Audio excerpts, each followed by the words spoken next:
దయచేసి మీ గమనాన్ని దేవుని యొక్క వాక్యం వైపు ఉంచండి. కొద్ది సమయము మనము బలలో పొందక మునుపు దేవుని యొక్క వాక్యములో నుండి కొన్ని హెచ్చరికలను తీసుకొని మనము పరీక్షించుకొని యోగ్యమైన రీతిలో బలలో మనము పొందుదాం. రండి, గలతీయులకు రాసిన పత్రిక 4వ అధ్యాయము.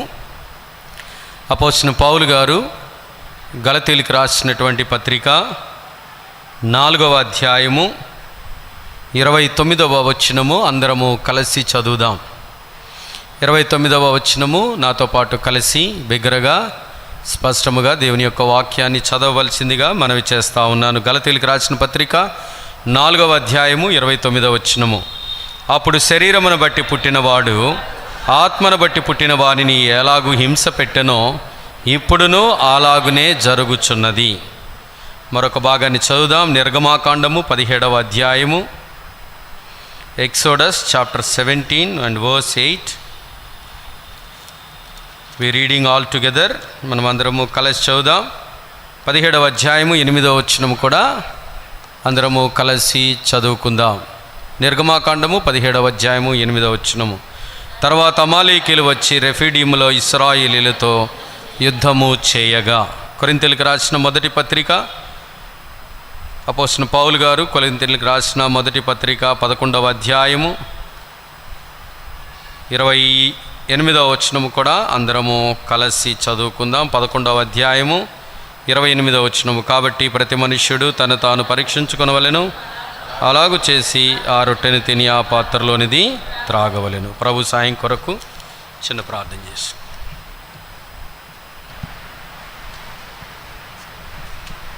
ప్రేమల తండ్రి, పరిశుద్ధమైన దేవా, జీవము గల నాయన, జీవాధిపతి, మహాగణుడా, మహోన్నతుడా, నిత్య నివాసైన తండ్రి, మా ప్రభును మా రక్షకుడైన యేసుక్రీస్తు వారి ఘనమైన నామములో మరొక తరుణము మీ సన్నిధికొచ్చి మీ బల ఎదుట మమ్మల్ని మేము పరీక్షించుకుంటకు యోగ్యమైన రీతిలో మీ బలలో చేయవేయటానికి నాయన మీరు మరొక తరుణం ఇచ్చినారు. మా పాపములను బట్టి మా మీద ప్రతీకారము చేయలేదు, మా దోషమును బట్టి మాకు ప్రతిఫలం ఇయ్యక మరొక తరుణము మీ కృపా కనికరములను బట్టి మమ్మలను సజీవులుగా ఉంచి మరొక తరుణము మీ యొక్క వాక్యపు వెలుగులో మమ్మల్ని మేము పరీక్షించుకొని యోగ్యమైన రీతిలో బలలో చేయవేయటానికి మీరు ఇచ్చినటువంటి శ్రేష్టమైన తరుణాన్ని బట్టి స్తుతిస్తూ ఉన్నాము. చదవబడినటువంటి లేఖన భాగముల ద్వారా మీరు మాతో మాట్లాడుము నాయన. మా హృదయాలలో మా అంతరంగంలో ఉన్నటువంటి సమస్తమైనటువంటి అనానుకూలమైన స్థితిని ఈ దినము మీ వాక్యపు వెలుగులో మిమ్మల్ని సరిచేసుకొని మీ ఎదుట నిర్దోషులముగా కనబడటానికి సహాయపడమని నిలబడిచిన దాసుని అయోగ్యుణ్ణి మరొక తరుణము మీ సెలవు చాటును మరుగుపరుచుకొని మీ వాక్య నాయన మీ ఆత్మ సంచారముతో నడిపించమని శ్రేష్టమైన సమయాన్ని బట్టి స్తుతిస్తూ మేము గడిపేటువంటి సమయం మాకెంతో ఆశీర్వాదకరముగాను మీకు మహిమకరముగా ఉండేలాగున సహాయపడమని మా ప్రభును మా రక్షకుడైన యేసుక్రీస్తు వారి ఘనమైన నామములో ప్రార్థించి వేడుకుంటున్నాను తండ్రి, ఆమేన్.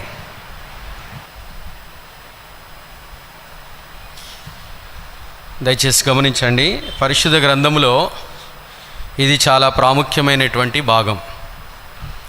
అపోస్తలుడైన పౌలు గారు సంఘములో గలతీ సంఘానికి జ్ఞాపకం చేస్తూ ఉన్నాడు.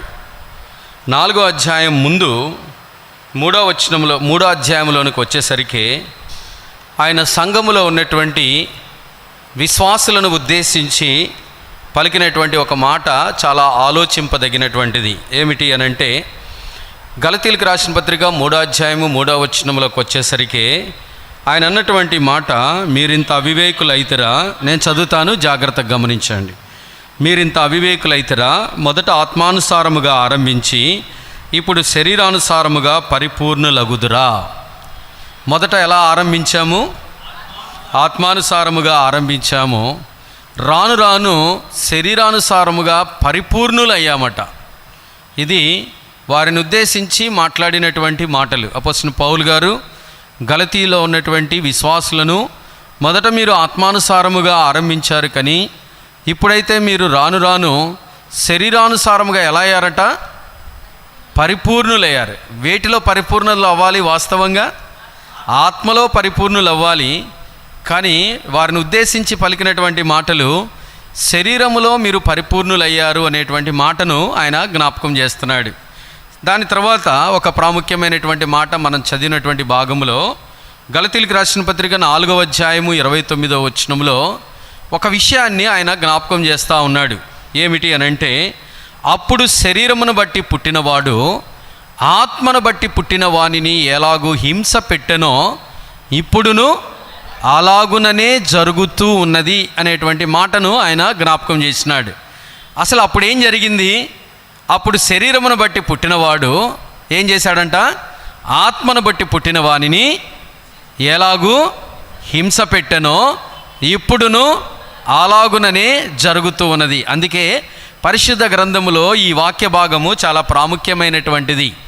ఎందుకనంటే అప్పుడు ఇప్పుడు అనేటువంటి 2 మాటలను మనం చూస్తాం.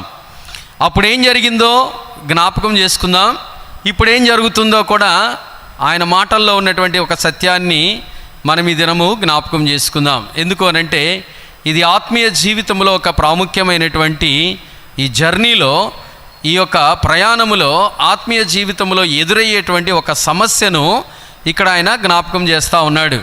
అందుకే చూడండి, అప్పుడు శరీరమును బట్టి పుట్టినవాడు. జాగ్రత్తగా ఈ మాటను మనము ధ్యానిద్దాం. అప్పుడు శరీరమును బట్టి పుట్టినవాడు. అప్పుడు ఎవరు శరీరమును బట్టి పుట్టాడు? ఆత్మను బట్టి పుట్టిన వానిని. అప్పుడు ఎవరు ఆత్మను బట్టి పుట్టారు? అప్పుడు శరీరమును బట్టి పుట్టినవాడు ఆత్మను బట్టి పుట్టిన వానిని ఎలాగూ హింస పెట్టెనో ఇప్పుడును అలాగునే జరుగుతుంది. ఇప్పుడు ఈ రోజుకి కూడా అలాగనే జరుగుతుంది అని మాటను ఆయన జ్ఞాపకం చేస్తూ ఉన్నాడు. ఏమిటి అప్పుడు జరిగినటువంటి సందర్భము? అదే నిర్గమాకాండము 17వ అధ్యాయము 8వ వచనంలో మనం చదివినటువంటి భాగము. రండి, కొంత సమయము దాన్ని ధ్యానించి మరలా ఈ వాక్య భాగం దగ్గరికి మనం వద్దాం. చూడండి, నిర్గమాకాండము 17వ అధ్యాయము 8వ వచనంలో ఒక ప్రాముఖ్యమైనటువంటి భాగాన్ని దేవుడు జ్ఞాపకం చేస్తూ ఉన్నాడు. తరువాత అమాలేకీలు వచ్చి రెఫీడీములో ఇశ్రాయేలీలతో యుద్ధం చేశారు. ఇప్పుడు ఈ రెండిటికి నేను ఒక చిన్న సందర్భాన్ని మాత్రమే నేను ఆలోచింపజేసి ముందుకు వెళ్తాను. తరువాత అమాలేకీలు వచ్చి రెఫీడీములో ఇశ్రాయేలీలతో యుద్ధము చేయగా, ఇక్కడ కూడా 2 గుంపులు కనబడతా ఉన్నాయి. 2 రకాల ప్రజలు కనబడతా ఉన్నారు. ఎవరు వాళ్ళు? అమాలేకీలు కనపడుతున్నారు. రెండవదిగా ఇశ్రాయేలీలు కనపడతా ఉన్నారు. తర్వాత అమాలేకీలు వచ్చి రెఫీడీములో ఇశ్రాయేలీలతో యుద్ధం చేశారు. వాస్తవానికి తరువాత అనేటువంటి మాటను మనం ఆలోచిద్దాం. మనము వాడుక భాషలో తరువాత అని ఎప్పుడు పదం వాడతామండి? తరువాత అనేటువంటి పదం ఎప్పుడు వాడతామంటే కొన్ని సందర్భాలు మన జీవితంలో జరిగిపోయిన తరువాత. చాలా సందర్భాల్లో సాక్ష్యం చెప్పమంటే నా వివాహం అయిన తర్వాత అని ప్రారంభిస్తారు, లేదా రక్షించబడిన తరువాత అని అంటారు, లేకపోతే నా ఉద్యోగం వచ్చిన తరువాత అని అంటారు. అంటే దాని ముందు కొన్ని అనుభవాలు జరిగినాయి. తరువాత అనేటువంటి ముందు కొన్ని అనుభవాల్లో ఇశ్రాయేల్ ప్రజలు ఉన్నారు. ఉండిన తరువాత వారు రెఫీడీములోకి వచ్చిన తర్వాత ఎవరు యుద్ధం చేశారంట? ఎవరు? అమాలేకీలు వచ్చి రెఫీడీములో ఇశ్రాయేలీలతో యుద్ధము చేశారు. దయచేసి నన్ను ఫాలో అవ్వద్దు, వాక్యాన్ని ఫాలో అవ్వండి. వాక్యము లోతుల్లోనికి వెళితే చాలా సత్యాన్ని ఈ మధ్యాహ్న కాల సమయంలో తెలుసుకోవడానికి ప్రయత్నం చేయొచ్చు. అందుకే వాక్యాన్ని వినేటప్పుడు అందులో ఉన్న మాధుర్యాన్ని మనము పలకటానికి ప్రయత్నం చేయాలి. అందుకే పదే పదే కొన్ని సందర్భాలలో ఏమిటి అని అడిగేటువంటి సందర్భం అదే. ఎందుకనంటే మనం వాక్యంతో కనెక్ట్ అవ్వాలి అని అంటే ఖచ్చితంగా దాంతో ప్రయాణం చేయాల్సిందే. ఈ కొద్ది సమయము మనం ఏదో వాక్యం విన్నాము అని మాత్రమే కాకుండా, యాకోబు రాసిన పత్రికలో ఒక మాట ఉంటుంది 1వ అధ్యాయంలో, మీరు వినువారు మాత్రమై ఉండక దానిని ఆలోచించి ప్రవర్తించువారునైతే మీరు ధన్యులు అని అంటారు. అందుకే ప్రకటన గ్రంథంలో కూడా మనం చూస్తాం 1వ అధ్యాయం 3వ వచనంలో ఏముంది? ఈ ప్రవచన వాక్యములు చదువువాడును వాటిని విని ఇందులో వ్రాయబడిన సంగతులు గైకొనువాడును ధన్యుడు. కాబట్టి మనం వాక్యం వినాలి, దాన్ని గ్రహించాలి, దాని లోతుల్లోనికి వెళితే కొంత భాగాన్ని మనం అర్థం చేసుకుంటే ఆత్మీయంగా బలపడటానికి చాలా ఆలోచన కలుగజేస్తుంది. కాబట్టి ఈ మధ్యాహ్న కాల సమయంలో ఈ వాక్య భాగంలో నుండి కొన్ని ప్రాముఖ్యమైనటువంటి తలంపులను మనం జ్ఞాపకం చేసుకుందాం. అసలు వారు కొన్ని అనుభవాలు తరువాత ఎక్కడికి వచ్చారంటే రెఫీడీంలోకి వచ్చారు. మనందరికీ తెలుసు ఇశ్రాయేల్ ప్రజల జీవిత చరిత్ర. వారు ఐగుప్తు నుండి ప్రారంభించబడిన తరువాత కొన్ని ప్రాముఖ్యమైనటువంటి భాగాలను వారు దాటుకొని ఎక్కడికి వచ్చారు అని అంటే రెఫీడీంలోకి వచ్చారు. మీరు జాగ్రత్తగా గమనించండి. శరీరానుసారముగా పుట్టినవాడు ఆత్మానుసారముగా పుట్టిన వానిని ఎలాగూ హింస పెట్టెనో ఇప్పుడును అలాగునే జరుగుతుంది. దీన్ని మనం మనసులో పెట్టుకోవాలి. అయితే అంతకు ముందు జరిగినటువంటి పరిస్థితి, అందుకే పౌలు గారు ఏమన్నాడు, అప్పుడు శరీరమును బట్టి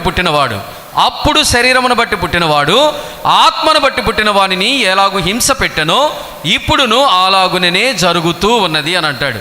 అప్పుడు జరిగినటువంటి సంగతి నేను జ్ఞాపకం చేస్తున్నాను. ఏం జరిగింది అప్పుడు అనంటే, కొన్ని అనుభవాల తరువాత ఇశ్రాయేలీలు రెఫీడీంలోకి వచ్చారు. నేను క్లుప్తంగా చెప్తాను, ఇది అందరికీ తెలుసు కాబట్టి. వారు ఐగుప్తు నుండి బయలుదేరిన తర్వాత కొన్ని అనుభవాలు దాటుకుంటూ వచ్చినారు. నేను 5 అనుభవాలు జ్ఞాపకం చేస్తాను. అందుకే తరువాత అనేటువంటి పదాన్ని మనం ఆలోచిస్తే, తరువాత అనేటువంటి ముందు కొన్ని అనుభవాలు ఉన్నాయి. నేను ఆ అనుభవాల్ని చెప్తున్నాను. ఇశ్రాయేలీలు రెఫీడీంలోకి వచ్చిన తరువాత అమాలేకీలు వచ్చి యుద్ధం చేశారు. అంటే వారి జీవితాలలో కొన్ని అనుభవాలు జరిగాయి. అనుభవాలు తరువాత అంటే అనుభవాలు ముందు ఏమున్నాయి అని అంటే, తరువాత ముందు అనేటువంటి పదానికి నేను 5 అనుభవాలు చెప్తున్నాను. మొట్టమొదటిగా ఇవన్నీ మనకు తెలిసినవే కాబట్టి నేను క్లుప్తముగా ఓరల్గా జ్ఞాపకం చేసుకుంటూ వెళ్తాను. మొట్టమొదటిగా వారు ఐగుప్తు నుండి విడిపించబడిన తరువాత, ఇది మనకు అందరికీ తెలుసు. వారు ఐగుప్తులో బానిసత్వములో ఉన్నప్పుడు దేవుడే వారిని విడిపించినాడు. మోషే ద్వారా మోషేని పంపించి వారు మొరను విన్నాడు కాబట్టి దేవుడు ఐగుప్తు నుండి వారిని విడిపించాడు. ఈరోజు నీ కొరకు నా కొరకు మనందరి కొరకు ఎంతోమంది ప్రార్థన చేసి ఆ రక్షణ అనుభవంలోనికి దేవుడు మనల్ని ఈ ఐగుప్తు అనేటువంటి లోకము నుండి మనల్ని కూడా విడుదల చేసి ఐగుప్తు నుండి తిరిగి మందిరములోనికి దేవుడు నడిపించినాడు. ఇది సాదృశ్యము. ఈ 5 అనుభవాలు ఈరోజు మన జీవితంలో ఉన్నవే. ఎందుకనంటే వారు ఐగుప్తులో బానిసత్వములో ఉన్నప్పుడు, ఈనాడు మనము పాపములో ఈ యొక్క ఐగుప్తు అనేటువంటి ఈ లోకములో పాపము చేత ఉన్నప్పుడు దేవుడే మనలను విడిపించి తన సన్నిధిలోనికి తీసుకొచ్చినాడు. ఆనాడు వారిని కూడా ఐగుప్తు అనేటువంటి ఆ దేశములో నుండి, అనుభవములో నుండి, ఆ బానిసత్వములో నుండి దేవుడు వాడిని విడిపించిన తరువాత, ఇది మొదటిది. రెండవది, ఐగుప్తు దాటిన వెంటనే వారికి ఎదురైనటువంటి ఒక సమస్య ఏంటంటే ఎర్ర సముద్రం. ఆ ఎర్ర సముద్రమును దగ్గరకు వచ్చిన తర్వాత దేవుడు అన్నాడు, మీరు ఊరికనే నిలుచుండి చూడుడి, నేను ఈ ఐగుప్తు దేశము నుండి రప్పించాను కాబట్టి వచ్చేటువంటి ఐగుప్తీయులతో యుద్ధం చేసి ఎర్ర సముద్రము నుండి ఆయన నడిపించినాడు. కాబట్టి రెండవ అనుభవం ఏంటంటే వారు ఎర్ర సముద్రమును దాటిన తరువాత. ఓకే, మూడవది, ఎర్ర సముద్రం దాటంగానే ఏ అనుభవం వచ్చింది మనందరికీ తెలుసు, మారా అనేటువంటి చేదైన అనుభవం వచ్చింది. దేవుడు ఏం చేశాడు, ఎర్ర సముద్రము తర్వాత మారానే. ఇప్పుడు చాలామంది ఇక్కడ కూర్చున్న వాళ్ళకి నేను సాదృశ్యము కూడా చెప్తాను. 5 భాగాలు మొట్టమొదటిగా 5 అనుభవాలు మనం జ్ఞాపకం చేసుకుందాం. ఐగుప్తు నుండి బయటకు వచ్చిన తర్వాత, రెండవది వారు ఎర్ర సముద్రమును దాటిన తరువాత, మూడవది మారా అనేటువంటి చేదైన అనుభవములో నుండి మాధుర్యముగా దేవుడు నీటిని మార్చి ఆ నీటిని వారు త్రాగిన తరువాత, ఇది 3వ అనుభవం. దాని తర్వాత ఎక్కడికి వచ్చారంటే సీను అరణ్యంలోనికి వచ్చారు. సీను అరణ్యంలోనికి వచ్చిన వెంటనే వారు తినటానికి ఆహారం లేదు. ఆహారం లేనప్పుడు దేవుడు ఏం చేశాడు, మన్నాను కురిపించినాడు. మన్నా ఎక్కడి నుండి కురిపించినాడు, ఆకాశము నుండి మన్నా కురిపించినాడు. వాస్తవానికి వారు ఆహారము కొరకు వారు దేన్ని చూస్తున్నారంటే భూమిని చూస్తూ ఉన్నారు. ఎక్కడ పండించుకోవచ్చు, ఎక్కడ ఆహారం లభిస్తుందని భూమిని చూస్తున్నారే కానీ దేవుడు పరసంబంధమైనటువంటి ఆహారాన్ని పరలోకము నుండి, ఆకాశము నుండి దేవుడు వారి కొరకు కురిపించినాడు. ఇది 4వ అనుభవం. ఆ మన్నాను భుజించిన తరువాత ఇప్పుడు 5వ అనుభవంలోకి వస్తున్నా. నేరుగా అక్కడ నుండి ఎక్కడికి వచ్చారంటే రెఫీడీంలోకి వచ్చారు. ఇప్పుడు మనం చదివినటువంటి భాగము. ఈ రెఫీడీంలోకి వచ్చిన తర్వాత వారు త్రాగటానికి నీళ్ళు అయిపోతాయి. నీళ్ళు అయిపోయినప్పుడు అప్పుడు మోషే మీద తిరుగుబాటు చేస్తారు. వాళ్ళందరూ సనుగుతారు, అయ్యా ఏంటి పరిస్థితి, ఐగుప్తు నుండి తీసుకొచ్చి మమ్మల్ని నీళ్లు లేకుండా, ఇక్కడ నీళ్లు లేవు, మమ్మల్ని చంపడానికి ఇక్కడికి తీసుకొస్తున్నావా అని మాట్లాడతారు. మాట్లాడినప్పుడు దేవుడితో మోషే ఇప్పుడు దేవుని దగ్గరికి వెళ్ళి ఒక మాట మాట్లాడతాడు. జాగ్రత్తగా ఈ 5వ అనుభవాన్ని గమనించేద్దాం. మొట్టమొదటి అనుభవం ఏంటి, ఐగుప్తు నుండి దేవుడు విడిపించిన తర్వాత. రెండవ అనుభవము ఎర్ర సముద్రము దాటిన తర్వాత. మూడవది మారా అనేటువంటి చేదైన అనుభవంలో నుండి దేవుడు మాధుర్యమైనటువంటి నీటిని మార్చినటువంటి నీటిని వారు త్రాగిన తరువాత. 4వ అనుభవం ఏంటి, వారు మన్నాను భుజించిన తరువాత. ఇప్పుడు 5వ అనుభవం ఎక్కడికి వచ్చారు వాళ్ళు? రెఫీడీంలోకి వచ్చారు. రండి 17వ అధ్యాయం నిర్గమాకాండము 17వ అధ్యాయము చూడండి 2వ వచనం. నేను చదువుతాను, కొన్ని వచనాలు మీరు జాగ్రత్తగా గమనించండి. తర్వాత ఇశ్రాయేలీయులు సర్వ సమాజము యెహోవా మాట చొప్పున తమ ప్రయాణములో సీను అరణ్యము నుండి ప్రయాణమైపోయి రెఫీడీములో దిగిరి. ప్రజలు తమకు త్రాగ నీళ్లు లేనందున మోషేతో వాదించుచు త్రాగుటకు మాకు నీళ్ళు ఇమ్మని అడగగా, మోషే మీరు నాతో వాదింపనేలా యెహోవాను శోధింపనేలా అని వారితో చెప్పాను.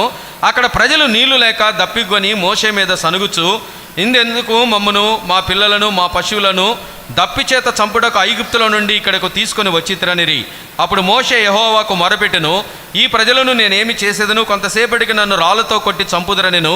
అందుకు యెహోవా, నీవు ఇశ్రాయేలు పెద్దల్లో కొందరిని తీసుకొని ప్రజలకు ముందుగా పొమ్ము. నీవు నదిని కొట్టిన నీ కర్రను చేతపట్టుకొని పొమ్ము. ఇదిగో అక్కడ హోరేబులోని బండ మీద నేను నీకు ఎదురుగా నిలిచెదను.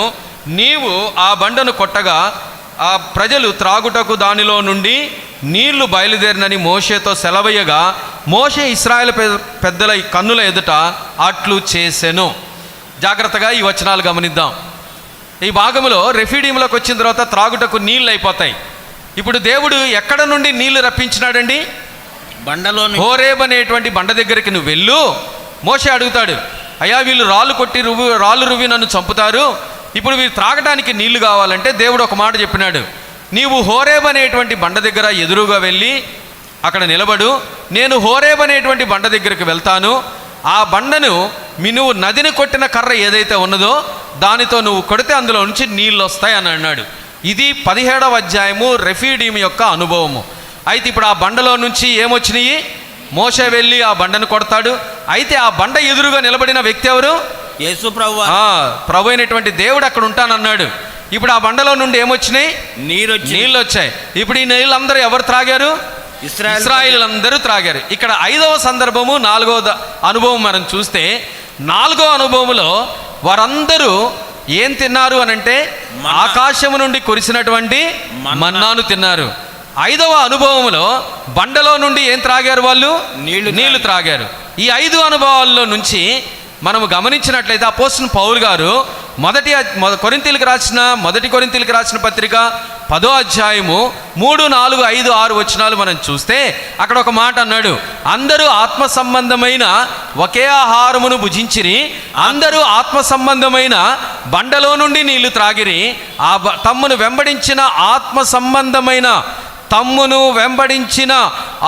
సంబంధమైన బండలో నుండి నీళ్లు త్రాగిరి. ఆ బండ క్రీస్తే. జాగ్రత్తగా గమనిద్దాం. అందరూ ఏ సంబంధమైన ఆహారమును తిన్నారు? ఆత్మ సంబంధమైన ఆహారమును తిన్నారు. అందరూ ఆత్మ సంబంధమైన పానీయమునమే పానము చేశారు. ఏలయనగా తమను వెంబడించింది ఎవరు? ఆత్మ సంబంధమైన బండ. ఆ ఆత్మ సంబంధమైన బండలో నుండి తమ్మును వెంబడించిన ఆత్మ సంబంధమైన బండలో నుండి నీళ్లు త్రాగారు. ఆ బండ క్రీస్తే. అంటే దేవుడే వారితో ప్రయాణము చేసి ఆకాశము నుండి మన్నాను కురిపించిన తర్వాత అది ఆత్మ సంబంధమైన ఆహారము. బండలో నుండి నీటిని ఆయన తీసుకొచ్చినాడు. అది ఏ సంబంధమైనది? ఆత్మ సంబంధమైనది. ఇప్పుడు ఇశ్రాయేలీయులు ఐగుప్తు నుండి బయలుదేరేటప్పుడు ఆత్మ సంబంధులు కాదు. ఎవరు వాళ్ళు? శరీరానుసారమైనటువంటి వారే. ఎర్ర సముద్రము దాటారు. అదొక అనుభవంలో వారు ఆత్మీయంగా బలపడటానికి అది దోహదం పడింది. తర్వాత అక్కడ నుంచి వారు చేదైన అనుభవాలు. ఈ 5 అనుభవాల గురించి క్లుప్తంగా ఒక మాట చెప్పమంటే, ఈరోజు మనమందరి పరిస్థితి ఏంటంటే, లోకం అనేటువంటి ఐగుప్తు నుండి దేవుడే మనల్ని విడిపించి ఎక్కడికి తీసుకొచ్చాడు? రక్షణ అనేటువంటి అనుభవంలో ఎర్ర సముద్రము గుండా దాటించినాడు. ఈరోజు మనందరికీ రక్షణ అనే అనుభవం ఉంది. ఈ బలలో పాలు పొందులు పొందే మనం అందరంకి రక్షణ ఉంది. అంటే ఎర్ర సముద్రమును దాటాము మనమందరము. దాటి వచ్చిన తర్వాత ఎవరినైనా నిలబెట్టి సాక్ష్యం చెప్పమంటే వారు ఒకటే మాట చెప్తారు, నేను ఎప్పుడైతే రక్షించబడ్డానో ఆ రక్షించబడిన తర్వాత నా అనుభవం అంతా చాలా చేదైన అనుభవాలు, చాలా కష్టమైనటువంటి పరిస్థితులు వచ్చినాయి అని అంటారు. చెప్పరా ఈ మాట? చెప్తాం, ఖచ్చితంగా చెప్తారు. ఎందుకనంటే దానికి కారణం ఏంటి అనంటే, అప్పుడే మనము లోకముతో విభేదించాం, లోకముతో కలవలేదు కాబట్టి ఇంకా సమస్యలన్నీ బయటకు వస్తాయి. అందుకే మనము బాప్తీసం తీసుకున్న వెంటనే కొన్ని సమస్యలు మన జీవితంలో వస్తాయని ప్రకటన చేస్తూ ఉంటారు చాలామంది. నేను చాలా భయంకరమైనటువంటి పరిస్థితులు గుండా వెళ్ళాను, చేదైన అనుభవాలు గుండా వెళ్ళాను, అదే మారా అనేటువంటి అనుభవం.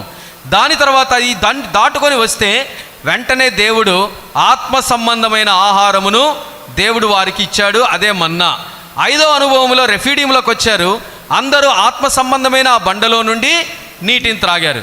ఇప్పుడు ఇశ్రాయేలీలు అందరూ కూడా శరీరానుసారమైనటువంటి క్రియలలో నుండి దేనిలోనికి వచ్చారు? వాళ్ళు ఆత్మానుసారమైనటువంటి జీవితంలోనికి వచ్చారు. జాగ్రత్తగా గమనించండి. ఇప్పుడు ఆత్మానుసారమైన జీవితంలోకి వచ్చిన వెంటనే, అందుకే అక్కడ ఒక మాట ఉంది 17:8 ఏం చదివాం? తరువాత అమాలేకీలు వచ్చి రెఫీడీములో ఇశ్రాయేలీయులతో యుద్ధము చేయగా. ఇప్పుడు చెప్పండి, ఈ 5 అనుభవాలు దాటుకొని వచ్చిన వెంటనే ఎవరు యుద్ధం చేశారు? అమాలేకీలు. ఎవరు యుద్ధం చేశారమ్మా? అమాలేకీలు యుద్ధం చేశారు. జాగ్రత్తగా గమనించండి. ఈ 5 అనుభవాలు మనకు తెలుసు. ఐగుప్తుని దాటుకొని వచ్చారు, ఎర్ర సముద్రం దాటుకొని వచ్చారు, మారా అనే అనుభవం దాటుకొని వచ్చారు.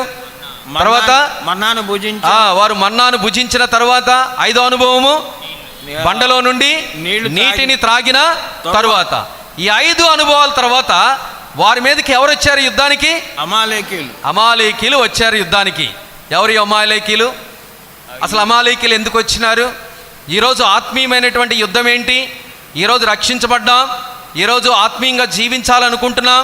ఆత్మీయమైనటువంటి ఆహారమైనటువంటి యేసుక్రీస్తు ప్రభువారి యొక్క శరీరములోను రక్తములోను మనం పాలు పొందుతున్నాం. ఈ జీవిత యాత్రలో మనకు ఎదురయ్యేటువంటి అమాలేకీ ఎవరు? ఎందుకు ఆ రోజు వారు 5 అనుభవాల వరకు ఏ శత్రువు రాలేదు వాళ్ళ దగ్గరికి. వారు 40 సంవత్సరాలలో ఒకే ఒక శత్రువు ఎవరనంటే అమాలేకీలే. జాగ్రత్తగా గమనించండి. వారు అరణ్య మార్గంలో వచ్చినటువంటి 40 సంవత్సరాలలో ఒకే ఒక శత్రువు ఎవరు అనంటే అమాలేకీయులు. ఇప్పుడు 5 అనుభవాల తర్వాత ఎప్పుడైతే ఇశ్రాయేలీలు ఆత్మ సంబంధమైనటువంటి ఆహారమును భుజించారు, ఆత్మ సంబంధమైన పానము చేశారు, పానము చేసిన వెంటనే వారి మీదకి ఎవరు వచ్చారు? యుద్ధము అమాలేకీలు వచ్చారు. ఇది మొట్టమొదటి యుద్ధము, ఇశ్రాయేలీలు చేసిన మొట్టమొదటి యుద్ధము. ఐగుప్తీలతో కాదు. ఐగుప్తీలతో ఎవరు యుద్ధం చేశారు? ఐగుప్తీలతో ఎవరు యుద్ధం చేశారు? దేవుడే యుద్ధం చేశాడు. దేవుడు చెప్పాడు కదా, మీరు ఊరికనే నిలుచుండి చూడుడి, యుద్ధము యెహోవాదే. ఎవరు యుద్ధం చేశారు ఐగుప్తీలతో? దేవుడే యుద్ధం చేశాడు. ఇప్పుడు అమాలేకీలు వారి మీదకి వచ్చారు. ఇప్పుడు యుద్ధం చేయాలి వాళ్ళు. మొట్టమొదటి యుద్ధం అది. సరే, యుద్ధ పరిస్థితులు అట్లా ఉన్నా అసలు ఈ అమాలేకీలు ఎవరు? అసలు అమాలేకీలు ఎవరు అనేటువంటి మాటను మనం చూస్తే రండి, ఆదికాండము జాగ్రత్తగా కొన్ని మాటలను గమనిద్దాం. ఆదికాండము 36వ అధ్యాయము. ఆదికాండము 36వ అధ్యాయము నేను చదువుతాను. 11-12 వచనాలు జాగ్రత్తగా చూడండి. 11-12 వచనాలు. ఎలీఫజు కుమారులు తేమాను, ఓమారు, సెపో, గాతాము, కనజు. తిమ్నా ఏసావు కుమారుడైన ఎలీఫజునకు ఉపపత్ని. ఆమె ఎలీఫజునకు అమాలేకును కనెను. వీరు ఏసావు భార్య అయిన ఆదా కుమారులు. ఏమర్థమవుతుంది ఇక్కడ మనకు? అమాలేకీలు ఎవరండి? ఏసావు సంతతి వారు. జాగ్రత్తగా గమనించండి. అమాలేకీలు ఎవరు అనంటే ఏసావు సంతతి వారు. ఇప్పుడు రెఫీడీములో ఏం జరిగింది? అమాలేకీలు తరువాత అమాలేకీలు వచ్చి రెఫీడీములో ఇశ్రాయేలీలతో యుద్ధం చేశారు. అమాలేకీలు ఎవరు? ఏసావు సంతతి వారు. ఇశ్రాయేలీలు ఎవరు? యాకోబు సంతతి వారు. ఏసావు యాకోబు ఏమవుతారు? అన్నదమ్ములు అవుతారు. జాగ్రత్తగా గమనించండి. ఏసావు యాకోబు అన్నదమ్ములు. ఏసావు కుమారులు ఏసావు సంతతి ఎవరు? అమాలేకీలు. యాకోబు సంతతి ఎవరు? ఇశ్రాయేలీలు. ఈ 2 గుంపుల్లో మనము చూస్తే ఏసావు తన జ్యేష్ఠత్వమును దేని కొరకు అమ్ముకున్నాడు? కలవరి వంటకము కొరకు తన జ్యేష్ఠత్వాన్ని అమ్ముకున్నాడు. అంటే తన శరీరాన్ని పోషించుకోవడానికి తన జ్యేష్ఠత్వాన్ని అమ్ముకున్నాడు. అందుకే పరిశుద్ధ గ్రంథములు ఏమని రాయబడి ఉంది? భ్రష్టుడైన ఏసావు అని రాయబడి ఉంది. అవునా? అవును. ఎవరంటే ఏసావు శరీరానుసారుడు. ఇప్పుడు శరీరానుసారుడైనటువంటి ఏసావు తనకు పుట్టినటువంటి సంతతి ఎవరు? శరీరానుసారులు. ఎవరు శరీరానుసారులు? అమాలేకీలు శరీరానుసారులు. ఇప్పుడు ఇశ్రాయేలీలు ఆత్మానుసారమైనటువంటి మన్నాను భుజించారు. ఇప్పుడు ఇశ్రాయేలీలు ఆత్మానుసారమైన బండలో నుండి నీటిని త్రాగారు. ఇప్పుడు ఇశ్రాయేలీయులు ఎవరండి? ఆత్మానుసారులు. మీ దగ్గర నుండి అసలు రెస్పాన్సే లేదు నాకు. ఇశ్రాయేలీయులు ఎవరు? ఆత్మానుసారులు. ఇప్పుడు అమాలేకీయులు ఎవరు? శరీరానుసారులు. ఇప్పుడు ఎవరితో యుద్ధం చేశారు? 17వ అధ్యాయం 8వ వచనంలో ఇశ్రాయేలీయులు అమాలేకులతో చేశారా? అమాలేకీయులు ఇశ్రాయేలుతో చేశారా? అమాలేకీయులు వచ్చి ఇశ్రాయేలీయులతో రెఫీడీములో యుద్ధము చేయగా, అంటే ఎప్పుడైతే వారు ఆత్మానుసారముగా జీవించాలని అనుకున్నారో మొట్టమొదటగా శరీరానుసారులు వారితో యుద్ధానికి ప్రారంభించినారు. ఇది మరలా మనం నూతన నిబంధన గ్రంథంలో వద్దాం. ముందు అప్పుడు జరిగినటువంటి సంగతులు జ్ఞాపకం చేస్తున్నాను. అప్పుడు శరీరమును బట్టి పుట్టినవాడు ఆత్మను బట్టి పుట్టిన వానిని ఎలాగూ హింస పెట్టెను. అప్పుడు శరీరమును బట్టి పుట్టినవాడు ఎవరు? చెప్పండి. అప్పుడు శరీరమును బట్టి పుట్టినవాడెవడు? అమాలేకీయులు. ఆత్మానుసారంగా పుట్టిన వాళ్ళు ఎవరు? ఇశ్రాయేలీయులు. అప్పుడు శరీరమును బట్టి పుట్టినవాడు అంటే అమాలేకీయుడు ఆత్మానుసారమైనటువంటి ఇశ్రాయేలుతో ఏం చేశాడు? వాడు యుద్ధం చేశాడు. ఇది అప్పుడు జరిగినటువంటి సంఘటన అంటే కానే కాదు. పరిశుద్ధ గ్రంథం ఏం చెప్తుంది? ఇద్దరు అన్నదమ్ముల పిల్లలే. ఏసావు సంతతైనటువంటి అమాలేకీయులు, ఇశ్రాయేలు సంతతైనటువంటి యాకోబు సంతతైనటువంటి ఇశ్రాయేలీయులకు ఇద్దరికి వైర్యం ఏర్పడింది. అమాలేకీయులు ఇశ్రాయేలుతో యుద్ధం చేశారు. ఏసావు యాకోబును గురిపెట్టాడు చంపుదామనుకున్నాడా లేదా?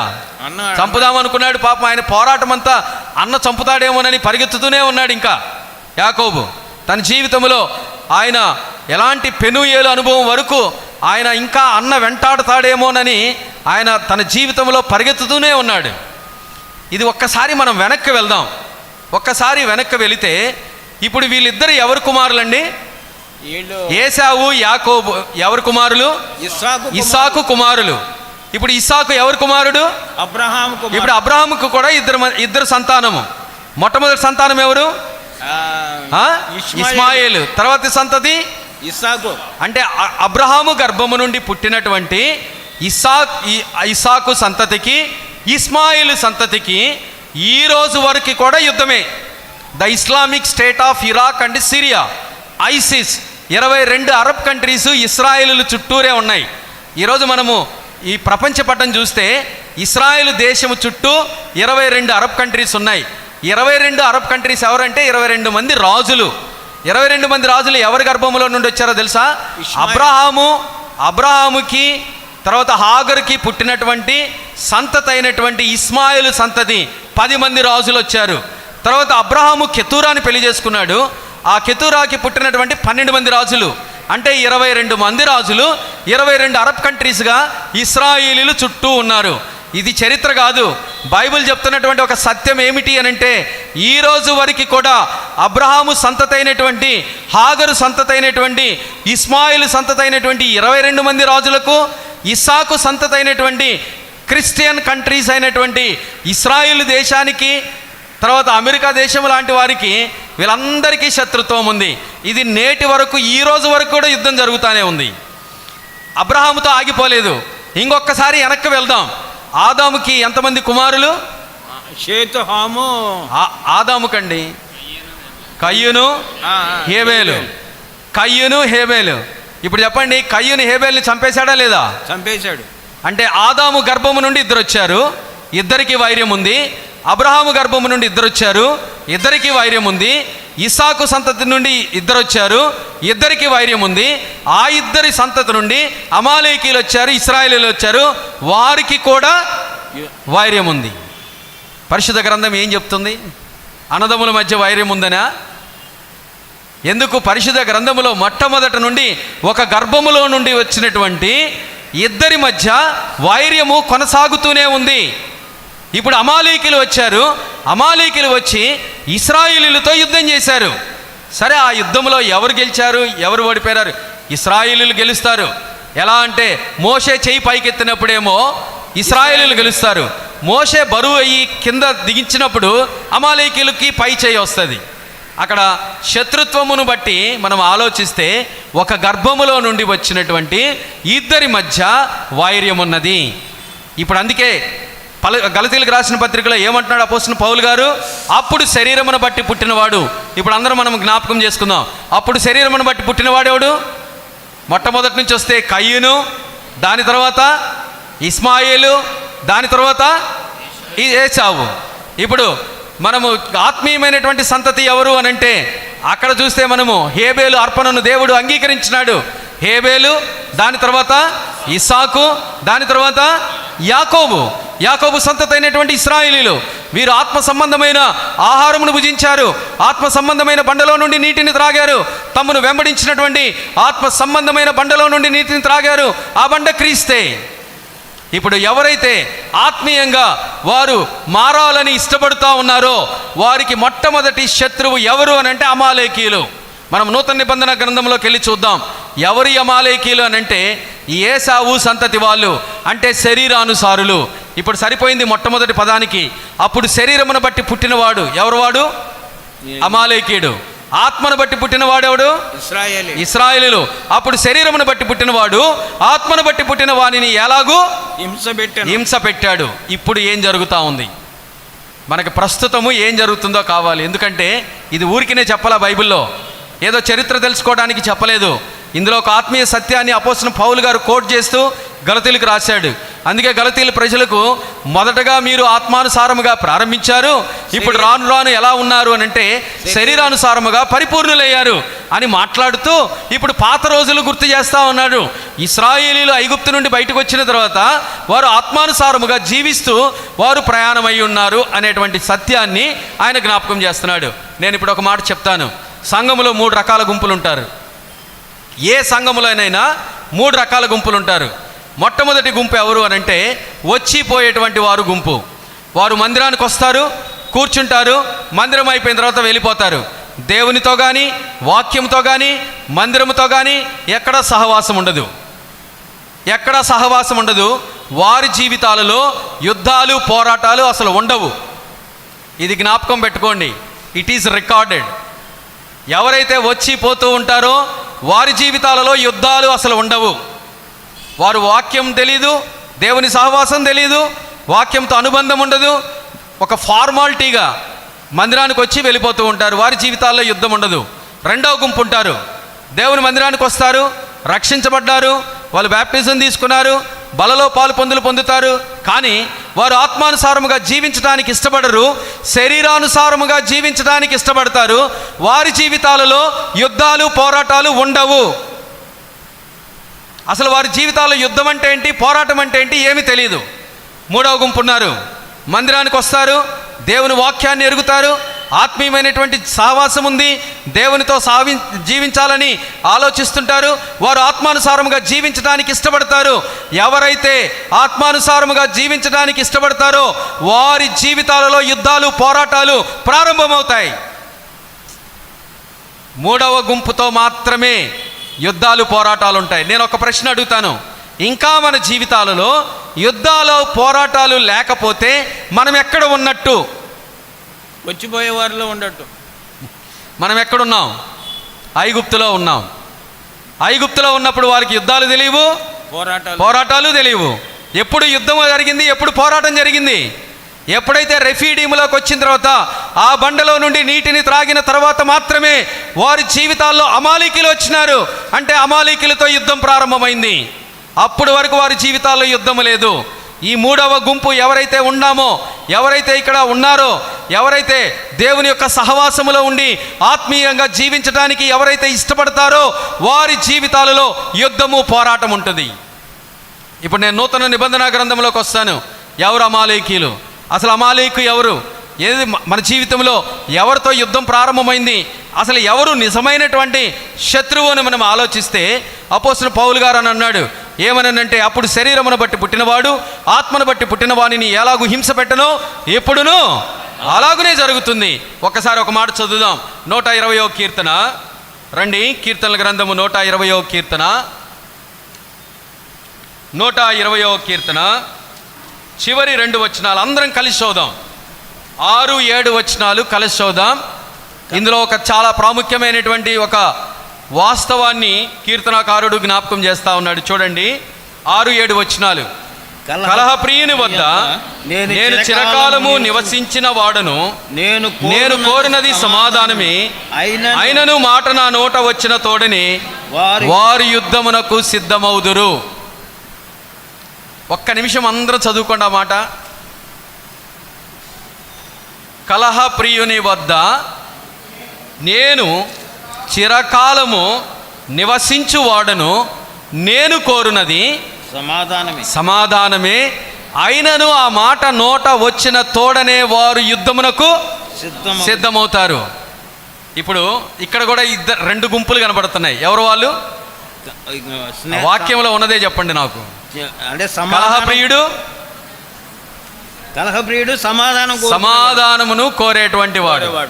దేవుడు ఒక అద్భుతమైన పేరు పెట్టాడు. ఈ రోజు నుంచి మనం కూడా ఆ పేరుతో పిలవచ్చు, కలహప్రియుడు. ఇంకొకళ్ళు ఎవరు? సమాధానం. అసలు ఏం చెప్తుంది ఈ వాక్యము? చిరకాలమట. ఇప్పుడు సమాధానమును కోరేవారు చెప్తున్నారు. సమాధానమును కోరేవాడు ఏం చెప్తున్నాడు? చిరకాలము. నేను అనే మాట ఉంది అక్కడ. నేను చదువుతాను, జాగ్రత్తగా వినండి మీరు. నేను చిరకాలము ఎవరితో ఉండాలి? నేను చిరకాలము సమాధానమును కోరేవాడు చెప్తున్నాడు. నేను చిరకాలం ఎవరి దగ్గర ఉండాలి? కలహప్రియుడి దగ్గర ఉండాలి. నేను కోరేదేంటి? ఆ మాట నా నోట వచ్చిన తోడనే వాడు ఏం చేస్తాడు? యుద్ధమునకు సిద్ధమవుతాడు. ఏమన్నా గెస్ చేశారా? కొంచెమైనా? నేను ఇందాక చెప్పిన మొదటి భాగంలో ఒక గర్భము నుండి ఇద్దరు అన్నదమ్ములు వచ్చినారు బయటికి. ఇద్దరు అన్నదమ్ముల మధ్య ఏముంది? శత్రుత్వం ఉంది, యుద్ధం జరుగుతుంది. ఇప్పుడు ఇక్కడ రెండు గుంపులు కనబడతా ఉన్నాడు. ఎవరు వాళ్ళు? సమాధానమును కోరేవారు. రెండోవాడు కలహప్రియుడు. ఇప్పుడు సమాధానమును కోరేవాడు ఏం చెప్తున్నాడు? నేను చిరకాలం ఎవరి దగ్గర ఉండాలి? కలహప్రియుని యుద్ధం. ఇప్పటికైనా మీరు గెస్ చేయాలి. నేను చిరకాలం ఎవరి దగ్గర ఉన్నాను? కలహప్రియుడి దగ్గర ఉండవలసిన వాడని. నేను కోరినది సమాధానమే, అయినను ఆ మాట నోట వచ్చిన తోడనే వారు యుద్ధమునకు సిద్ధమవుతున్నాడు. ఎవరో చెప్తారా? ఒక ప్రాణము నుండి శరీరము, ఆత్మ రెండు వచ్చినాయి. ఒక ప్రాణము నుండి ఏమొచ్చాయి? శరీరం వచ్చింది, ఆత్మ వచ్చింది. ఇప్పుడు ఆత్మ చెప్తా ఉంది ఏమని? చిరకాలము నేను ఎవరితో ఉండాలి? సమాధానం. శరీరముతోనే ఉండాలి. ఈ రెండు విడిగా ఉన్నాయా, వేరువేరుగా జీవిస్తున్నాయా? రెండు కలిసి. చెప్పండి. శరీరము, ఆత్మ ఒక చోట ఉన్నాయా, లేకపోతే విడివిడిగా ఉన్నాయా? కలిసే ఉన్నాయి. విడివిడిగా ఉంటే వాళ్ళ అర్థం వేరు కదా, వాళ్ళు వేరే వాళ్ళు. మనలో ఏమున్నాయి? ఆత్మను శరీరము రెండు ఒకే చాట ఉన్నాయా లేవా? ఉన్నాయి. ఇప్పుడు ఆత్మ చెప్తా ఉంది ఏమని తెలుసా? నేను రక్షించబడ్డానండి. రక్షించబడిన తర్వాత నా ఆత్మ చెప్తా ఉంది ఏమని చెప్తా ఉంది? శరీరముతో. ఇప్పుడు శరీరం పేరేంటి? శరీరం ఏముంది అక్కడ? కలహప్రియుడు కదా. ఈరోజు కూడా ప్రపంచమంతా ఒక డే జరుపుకుంటుంది. ఏంటి ఏ డే అది? ఫ్రెండ్షిప్ డే కదా. సామెతలు 17:17లో ఉంటుంది. నిజమైనటువంటి స్నేహితుడు ఎవరో సామెతలు 17:17లో ఉంటుంది. మనం అది అర్థం చేసుకుంటే చాలా అద్భుతంగా ఉంటుంది. స్నేహితుడు, నిజమైనటువంటి స్నేహితుడు ఎవరంటే ప్రభువే కదా. ఇప్పుడు ఆత్మ చెప్తా ఉంది. ఆత్మ ఏమని చెప్తుంది చెప్పండి? నేను చిరకాలం ఎవరి దగ్గర ఉండాలి? కలహప్రియుని దగ్గర. కలహప్రియుడు ఎవరు? శరీరము. నేను చిరకాలము శరీరముతోనే ఉండాలి. కానీ నేను సమాధానం అనే మాట నా నోట వచ్చిందనుకోండి, మొట్టమొదటి యుద్ధం ఎవరు చేస్తారు చెప్పండి? శరీరమే చేసింది. శరీరమే. ఇప్పుడు చెప్పండి, అమాలేకు ఎవరు? శరీరమే. మన శరీరమే అమాలేకు. యుద్ధం ఎవరో చేయరు. బయట వాళ్ళు ఎవరు వచ్చి ఆత్మీయమైనటువంటి యుద్ధం ఎవరు చేయరు. మన శరీరమే మన మీద యుద్ధం చేస్తుంది. అందుకే ఆయన ఆ మాట అన్నాడు, మీరు మొదట ఆత్మానుసారులుగా ప్రారంభించారు, రాను రాను మీరు ఎలాగయ్యారు? సరే, మన భాషలో అర్థం చేసుకోవడానికి ఒక చిన్న ఎగ్జాంపుల్ చెప్తాను. మనం 4 గంటలకు అలారం పెట్టుకుంటాం ప్రార్థన చేసుకుందామని. ఒక తీర్మానం చేసుకుంటాం, ఈ రోజు నుండి నేను ఖచ్చితంగా 4 గంటలకు లేచి ప్రార్థన చేసుకోవాలని అలారం కూడా పెట్టుకుంటాం. ఒకరోజు లెగుస్తాం, అలారం మోగుతుంది, అలారం ఆపేస్తాము, లేచి ప్రార్థన చేసుకుంటాం. రెండో రోజు కూడా ప్రార్థన చేసుకుంటాం, మూడో రోజు కూడా ప్రార్థన చేసుకుంటాం. 4వ రోజు శరీరం ఏం చెప్పిద్దో చెప్పండి. నేను చెప్పను, మీరే చెప్తారు. కొద్దిగా అలసటగా ఉందో. శరీరం ఏం చెప్పిద్దో చెప్పండి. రోజు చేసుకునే ప్రార్థన ఏమైంది ఒక్కరోజు? శరీరం ఏం చేస్తుందంటే ఒప్పుకోదు. ఆత్మ సిద్ధపాటే కానీ శరీరము బలహీనమైనటువంటిది, అది యుద్ధం చేస్తుంది. అసలు శరీరం ఒప్పుకోదండి. ఆత్మీయమైనటువంటి జీవితంలో శరీరం ఒప్పుకోదు. ఇశ్రాయేలీయులు ఎప్పుడైతే రెఫీడియం అనేటువంటి బండలో నుండి నీటిని త్రాగి ఆత్మీయంగా జీవించాలని వారు అనుకున్నారో, వారి మీదకి ఎవరు వచ్చారు? మొట్టమొదట అమాలేకీయులు యుద్ధానికి వచ్చారు. నువ్వు రక్షించబడి ఆత్మానుసారంగా ఎప్పుడైతే నువ్వు జీవించాలని అనుకుంటున్నావో, మొట్టమొదటి శత్రువు ఎవరు? శరీరమే. శరీరం ఒప్పుకోదు. మనం ఎవరి మీద నిందలు వేయనవసరం అవసరం లేదు. నా ఆత్మీయ స్థితికి వారు కారణము వీరు కారణమని చెప్తా ఉంటాం, కానే కాదు. పరిశుద్ధ గ్రంథం ఏం చెప్తుందో తెలుసా? మొట్టమొదటి కలహ ప్రియుడు ఎవరు? నీ శరీరమే. దేవుడు అద్భుతమైన పేరు పెట్టాడు వాడికి. మన శరీరం అట కలహ ప్రియుడట వాడు. అందుకే చిరకాలము నేను కలహ ప్రియుని వద్ద ఉండవలసిన వాడని ఆత్మ చెప్తుంది. ఇక మరణించిన తర్వాతే ఆత్మ శరీరం విడిపోతుంది. అప్పటి వరకు ఆత్మ ఎవరి దగ్గర ఉండాలి? శరీరంతో కాంప్రమైజ్ అవ్వాల్సిన అవసరం లేదు. నేను చూపిస్తా రెండు సందర్భాలలో ఎవరికి కాంప్రమైజ్ అయ్యారో అని. సమయం లేదు కాబట్టి సమయం కొలది 2 భాగాలు మాత్రమే నేను చూపిస్తాను. పరిశుద్ధ గ్రంథంలో మనం అందరం అనుకుంటాం. అందుకే అక్కడ ప్రభు అయినటువంటి దేవుడు ఒక మాట అన్నాడు. రండి, 17వ అధ్యాయం నిర్గమాకాండము చివరి వచనంలో ఒక మాట ఉంది. చదవండి ఎవరైనా. అమాలేకీయులు తమ చేతిని ఆ యెహోవా సింహాసనమునకు విరోధముగా ఎత్తిరి గనుక యెహోవాతో అమాలేకీయులకు ఎప్పటి వరకు యుద్ధం ఉంటుంది? తరతరముల వరకు యుద్ధం ఉంటుంది. ఈరోజు మరణించే వరకు మనకు యుద్ధము ఎవరితోనంటే మన శరీరముతోనే. అసలు ఈ శరీరం ఒప్పుకోదండి. శరీరము యుద్ధం చేయవలసిందే అని అంటది. ఆత్మ దేని కోరుకుంటుంది? ఆత్మ దేని కోరుకుంటుంది? సమాధానమును కోరుకుంటుంది. శరీరం దేని కోరుకుంటుంది? యుద్ధం కోరుకుంటుంది. అంటే అమాలేకు ఎవరు అని అంటే శరీరమే. ఇప్పుడు కొన్ని సంవత్సరాలు గడిచిపోయింది.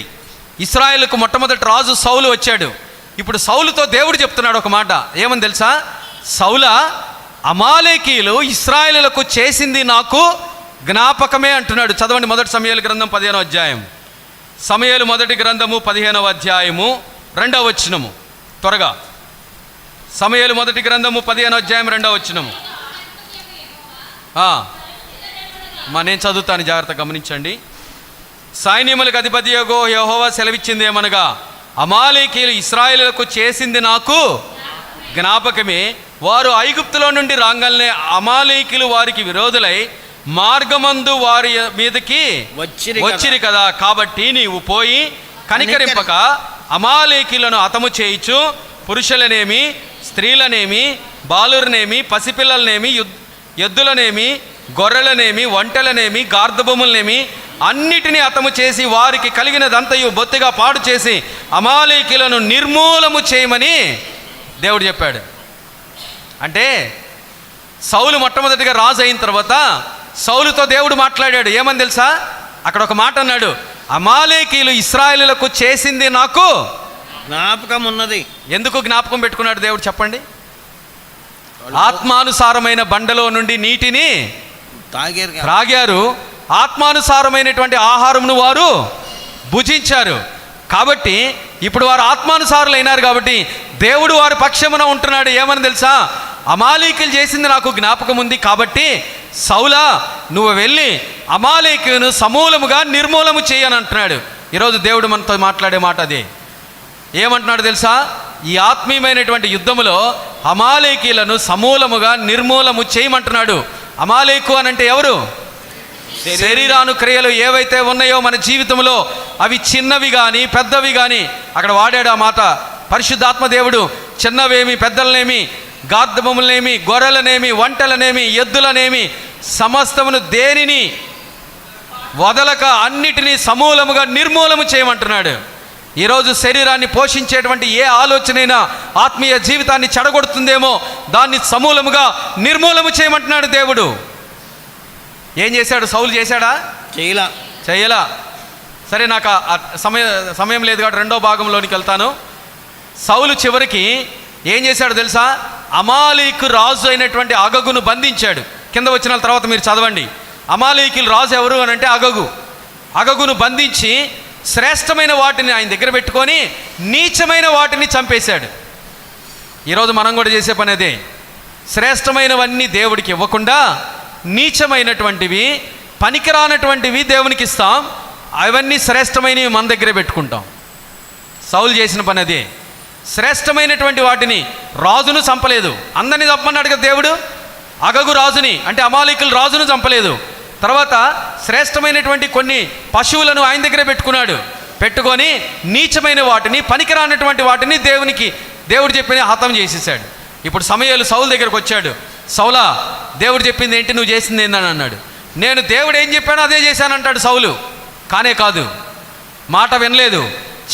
చివరికి సౌలు ఏమైపోయినాడు తెలుసా?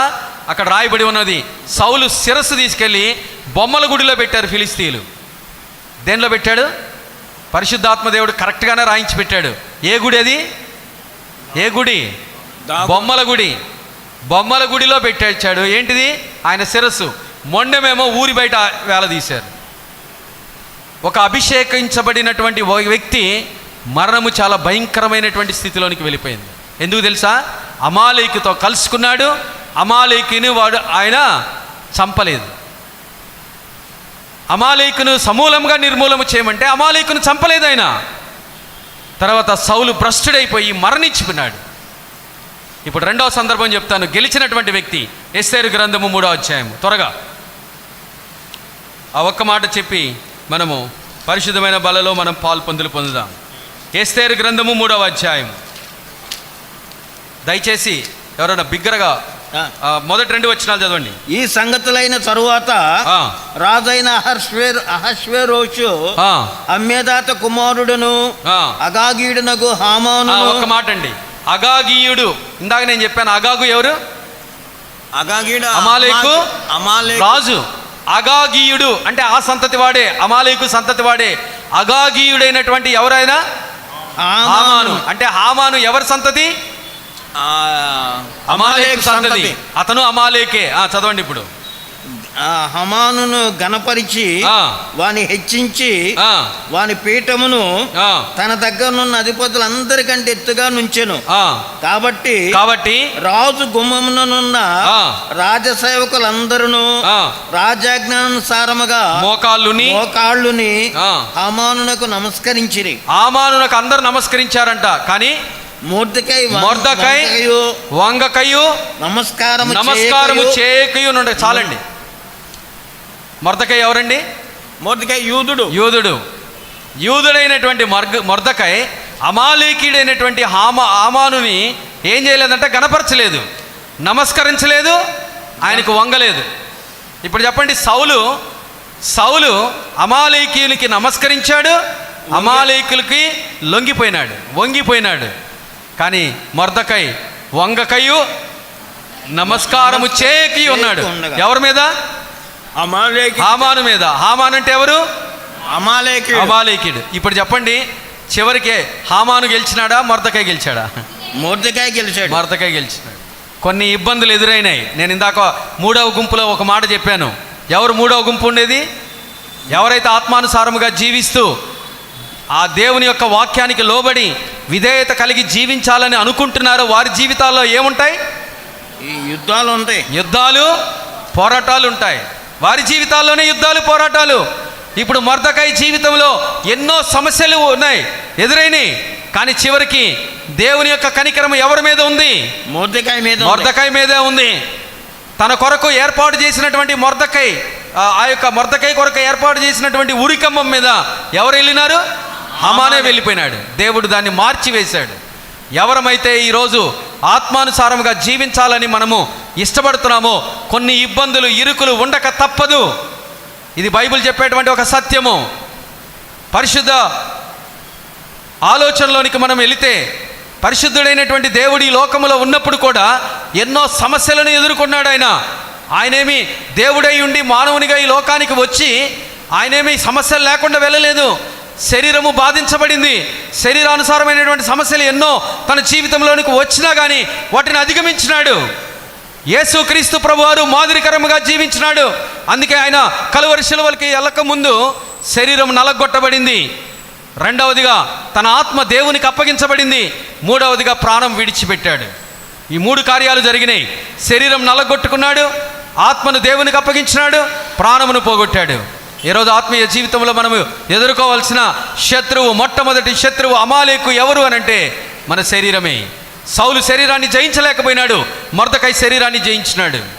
వచ్చేటువంటి ప్రతి ఇబ్బంది, ఇరుకుని ఆయన జయించాడు. దేవుడు మాట్లాడుతున్నటువంటిది, అమాలేకు నీ జీవితంలో ఏది ఉండకూడదు, అది చిన్నదైన శరీరానుసారమైనటువంటి జీవితము, మనము జీవించటము ఆత్మానుసారమైనటువంటిది కానే కాదు.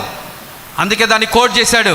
అప్పుడు శరీరమును బట్టి పుట్టినవాడు ఆత్మను బట్టి పుట్టిన వానిని ఎలాగూ హింస పెట్టనో ఇప్పుడును అలాగునే జరుగుతుంది. ఇప్పుడు ఏం జరుగుతుంది?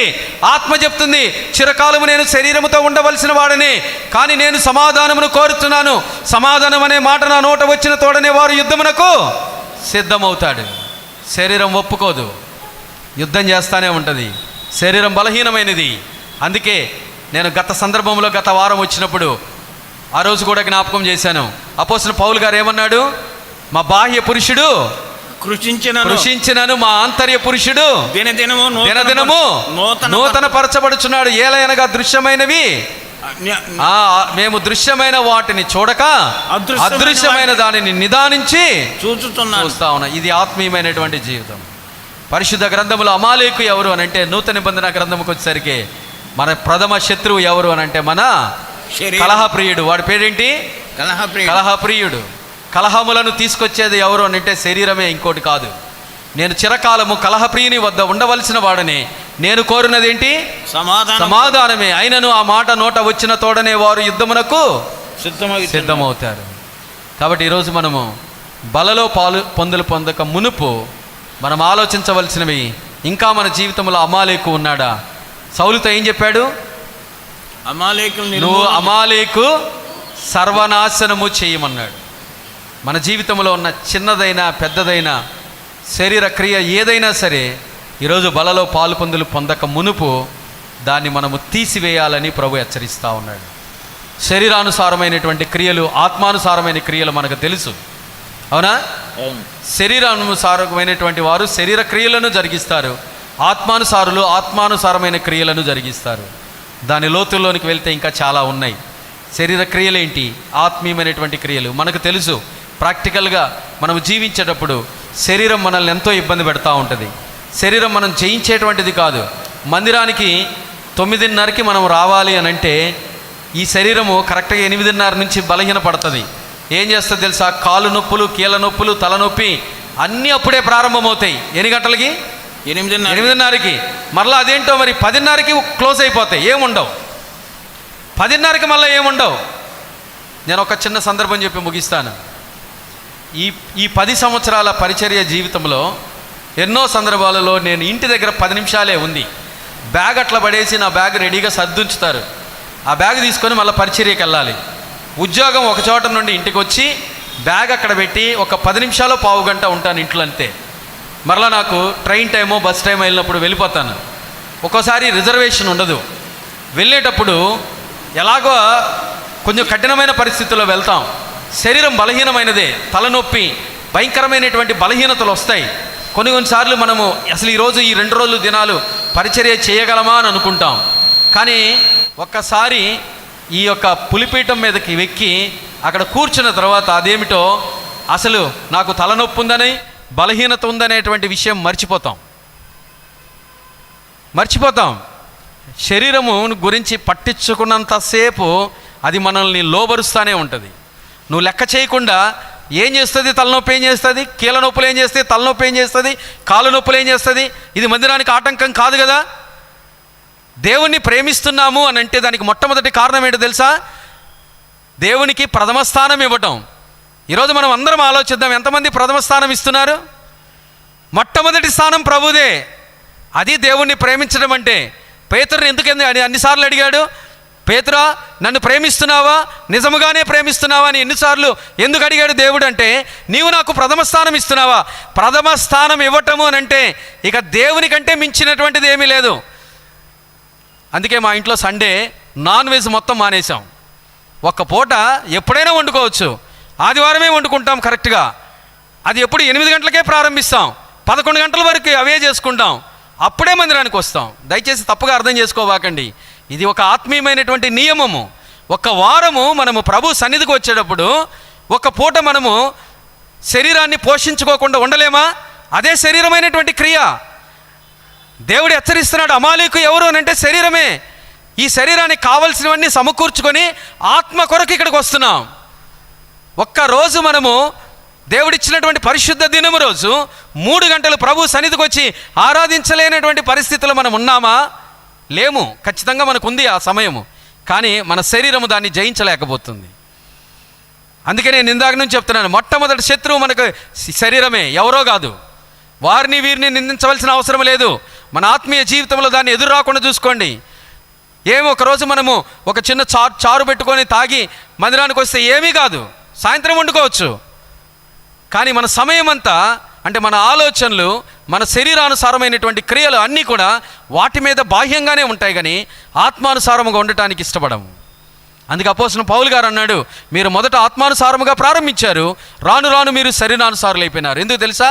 అప్పుడు శరీరమును బట్టి పుట్టినవాడు ఆత్మను బట్టి పుట్టిన వాడిని ఎలాగూ హింస పెట్టినో ఇప్పుడును అలాగునే జరుగుతుంది. ఇప్పుడు ఏం జరుగుతుంది అని అంటే, ఈ ఆత్మతో ఆత్మ చెప్తుంది, ఘోషిస్తుంది, నేను కోరుది సమాధానమే. చాలాసార్లు మనం వెళ్దామని అనుకుంటున్నాం, శరీరం వెనకలాగుతుంది. చిన్న బలహీనత వస్తే పిల్లల్ని మనం ఇంటి దగ్గరే వదిలేస్తాం, తీసుకురాము. నువ్వు వద్దులే, ఈరోజు రాబాకు మందిరానికి. దేనికి ఆబ్సెంట్ పెట్టాం, కానీ మందిరానికి ఆబ్సెంట్ పెడతాం. కరెక్ట్గా పౌలు గారు చెప్పినటువంటి విషయం అదే. శరీరము మనల్ని డామినేట్ చేస్తుంది, అంతే. ఆత్మానుసార జీవితంలో శరీరము డామినేట్ చేయకూడదు. మనం ఆత్మ చెప్పినట్టు శరీరం వినాల్సిందే. కొద్ది బలహీనత ఏమీ అవ్వదండి ఇంత శరీరానికి. ఒక్కసారి మందిరంలోకి వచ్చి కూర్చోండి, అదే బలహీనతతో అసలు ఎటు వెళ్ళిపోతుందో తెలిసి, ఇది నా ప్రాక్టికల్ ఎక్స్పీరియన్స్. నేను ఏ రోజు ఇన్ని సంవత్సరాలలో మినిస్ట్రీకి ఎప్పుడు కూడా, ఒక మినిస్ట్రీ అంటే ఒక 1 అవర్, కొన్ని వేల కిలోమీటర్లు వెళ్ళినా 1 అవర్ 2 అవర్స్ ముందే ఉంటా, ఖచ్చితము. ఎందుకనంటే ఆ నియమము మనము పాటించాలి, అదే దేవునికి మహిమకరమైనటువంటిది. అంతేగాని మనం దేవుని బాహ్యంగా ప్రేమిస్తున్నామనే దానికి క్రియలో లేనటువంటి విశ్వాసము మృతమైనటువంటిది. కాబట్టి ఒక్కసారి ఈ శరీరమును గురించి ఆలోచిస్తే శరీర క్రియలు చాలా ఉన్నాయి. ఆత్మ దాన్ని చంపాలే కానీ శరీరము డామినేట్ చేయకూడదు. ఇలాంటి చిన్నవే మన జీవితంలో పాటించగలిగితే దేవునికి మహిమకరంగా ఉంటాం. అలాంటివే చిన్నవైన పెద్దవైన, ఆ చిన్ననేమి పెద్దనేమి అమాలేకు అన్నిటినీ సమూలముగా నిర్మూలము చేయమన్నాడు. కాబట్టి ఈరోజు అలాంటి ఆలోచనలు కలిగి ప్రభు బలలోనికి వెళ్ళక ముందు మనల్ని మనం పరీక్షించుకొని యోగ్యమైన రీతిలో బలలో చేయవేద్దాం.